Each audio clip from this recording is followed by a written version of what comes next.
Bonjour Philippe Legrand. Bonjour. Merci d'avoir accepté notre invitation. Lors de l'Université de la transition numérique des territoires, vous avez, avec Patrick Chaise, qui est sénateur de l'Ain et président de la VICA, pointé le fait que le portage numérique, le portage politique a chuté d'année en année. Est-ce que vous pouvez nous expliquer ce que vous entendez par là ? Oui, on a besoin d'un portage politique à tous les niveaux. Le succès du plan France Très Haut Débit réside dans la capacité qu'ont eu les collectivités locales, la filière et l'État à s'organiser, à travailler ensemble pour relever un défi qui pensait impensable, qui consistait à déployer la fibre optique sur l'ensemble du territoire français en 10 ans. Si cette alchimie a bien fonctionné pendant toutes ces années, on doit remarquer aujourd'hui qu'il devient de plus en plus difficile de bénéficier d'un interlocuteur au niveau du gouvernement qui ait le temps à consacrer à ces sujets et le temps qui arrive. Les périodes qui arrivent sont des périodes qui vont nécessiter encore plus d'implications politiques qu'il n'en était besoin il y a quelques années parce que les sujets les plus complexes, les plus difficiles sont devant nous. Donc nous espérons que notre appel sera entendu et que nous pourrons disposer d'une écoute encore plus renforcée au niveau du gouvernement. Oui, il y a effectivement un chantier en ce moment, c'est la fermeture du cuivre. C'est historique, c'est la première fois que ça arrive de cette envergure, avec cette ampleur-là en Europe. Donc la fermeture du réseau cuivre nécessite quand même une belle communication vis-à-vis des entreprises et du grand public qui vont être concernés par cela, migrer du cuivre à la fibre. Cette communication nationale, on aurait aimé qu'elle prenne exactement la même dimension que celle qui avait existé pour la fermeture de la télévision analogique et le passage à la télévision numérique terrestre. Malheureusement, ce n'est pas le cas, alors la filière Infranum a décidé de s'organiser pour réaliser cette communication grand public qui débutera sur vos écrans à partir du début de l'année prochaine. Très bien.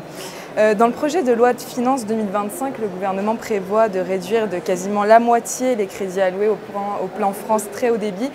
Quelles vont être les conséquences pour la filière, mais aussi pour les collectivités ? C'est un très mauvais signal, très mauvais signal vis-à-vis des collectivités, vis-à-vis des industriels qui investissent. Quand nous sommes en retard de nos engagements, on nous le fait rappeler, nous pouvons même être sanctionnés. Là, l'État n'honore pas ses engagements de crédit, n'honorerait pas. On a bien remarqué dans le passé, dans les années précédentes, que l'État était un mauvais payeur.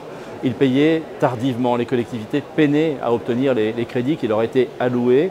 On a aussi remarqué que dans le plan France Très Haut Débit, quand même, 70% de l'investissement est privé. Et sur les 30% qui restent, la part de l'État est quand même très limitée et largement inférieure à la valeur créée, à la valeur induite créée dans les territoires et même pour la fiscalité nationale. Par conséquent, on trouve que le signal est mauvais, c'est un mauvais calcul, un mauvais signal et nous espérons que le tir sera corrigé, même si nous comprenons les difficultés budgétaires. Les difficultés ne doivent pas remettre en cause des engagements déjà pris et déjà contractualisés. L'objectif du 100% fibre, c'est demain, c'est en 2025.